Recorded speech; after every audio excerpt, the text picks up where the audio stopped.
No, the last show I was at, the one over in Union Hill, they had a full twist in their belt. And the guy running the steam engine, apparently whoever belted it up set it up that way, and he tried to convince them to change it, and they wouldn't, and it was just murdering the belt because it had the full twisted instead of half twist. And when they unhooked, because they decided that all their teeth were bad on the sawmill because the blade had the replaceable teeth, he's like, yeah, I'm not letting them do that to me again, because, you know, having a full twist in the belt just makes it that much harder to get the engine started.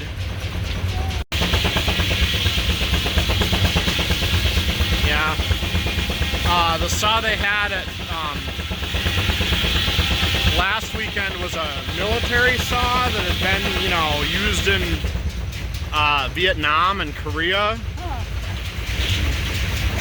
So it was one of the steel portables.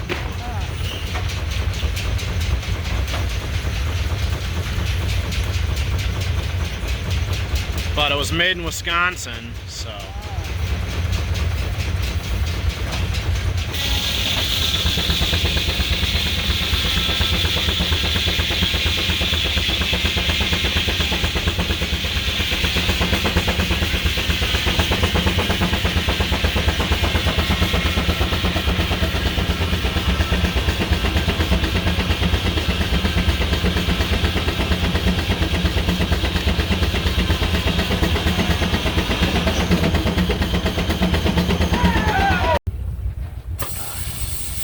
They slipped the belt off the inside of the pulley and were burning it, and now they got to move the engine to get the belt back on.